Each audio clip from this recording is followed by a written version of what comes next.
It really could be my fault for walking into this movie with overly high expectations. I can still remember very fondly just how curious I was to see I Know What You Did Last Summer back in 1997. Of course, I wasn't allowed to see it because my mom was extremely strict when it came to the content that I was watching. I could barely squeeze a PG-13 movie in there. Rated R was certainly off the table. So I went to the library, I got the book, I read the book, I thought it was okay. It doesn't seem like it was going for the vibe that the movie was going, because obviously the movie is a horror movie. So of course eventually I did sneak and I watched that movie at my friend's house, and it scared the shit out of me. It was very creepy. At that time I was really new to slashers. I was not extremely seasoned, so I was, and I was young as well, so that scared me. But then came that sequel, and we all know that that movie really sucked. That's the one that had Mekhi Phifer and Brandy, where the main girl Julia wins a trip and it turns out the whole trip was set up by the killer. Yeah, that movie was really not good. Even as a kid,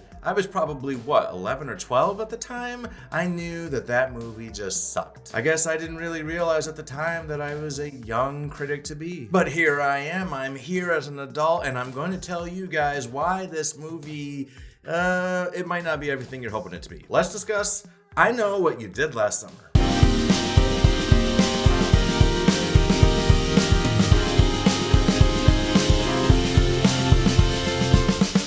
I am really loving just how much Hollywood is cashing in on nostalgia, which is actually kind of ironic because in this movie, Jennifer Love Hewitt says, fuck nostalgia, but I say, give me more. I just think it's been extremely satisfying watching actors that we grew up watching go back and revisit some of their famous roles that we knew them for. It really is just tugging on those heartstrings of nostalgia, and it's given me a sense of joy. I really loved seeing Linda Hamilton come back to Terminator. I really enjoyed seeing Jamie Lee Curtis return to Halloween in a much better movie, although the second one and the third one from that new trilogy really sucked.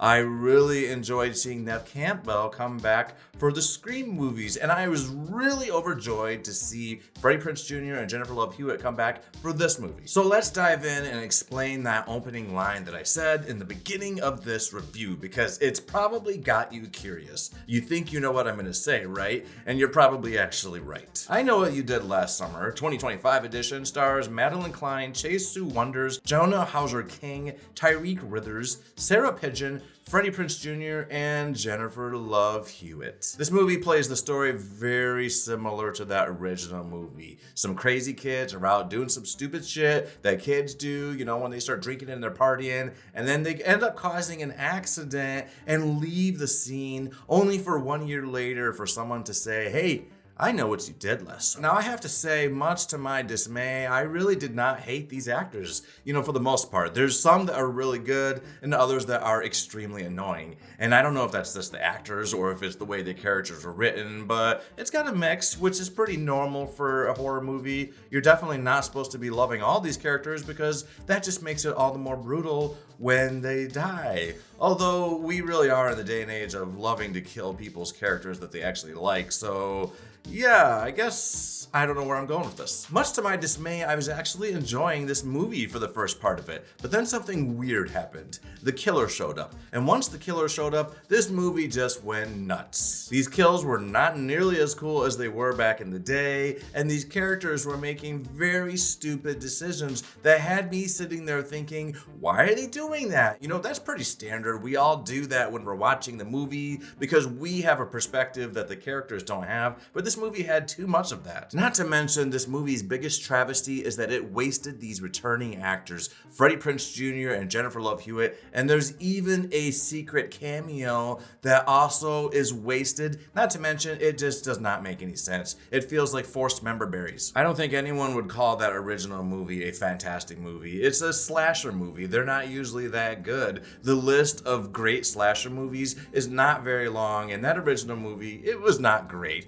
It really did entertain me though, and I liked it a lot as a kid because it was a rated R movie that I snuck and saw, so it had a special spot in my heart just because of that, and I really enjoyed those characters. I really did, so I was super excited to see this sequel, and it's just a bummer that it didn't end up being a great sequel like, the newer Scream movies or even that first new Halloween movie. This one just went straight back to the old hijinks of sucking ass. It is probably my fault. I probably went in with too too high of expectations. This is a horror movie after all. They're not always very good. It's very hard to get into the horror movie and to make it feel really authentic because a lot of times it's very over the top. You have to have a lot of plot holes, logic gaps. You really have to stretch your imagination to really let these things slide because the things that these characters do typically in horror movies, and especially in this movie, are things that most of us, I think, are not gonna do. So that's the kind of thing that pulls you out. And when this movie finally reached the ending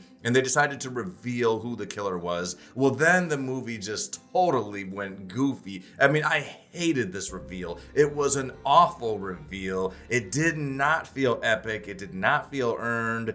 It just felt very cheap. I wouldn't say this movie is worth a trip to the cinemas. This is really a movie that is meant to be watched on Netflix in the comfort of your own home or wherever they decide to put this movie. I would save your money. For me, this movie is a 5 out of 10. That's my thoughts on this movie. What did you guys think of it? Please put your thoughts on it in the comments and let me know. Did you like it? Did you not like it? What do you think of my review? If you liked this review, then hit that like button to let me know you liked it. And if you want to hear more things from me, subscribe to this channel. Later.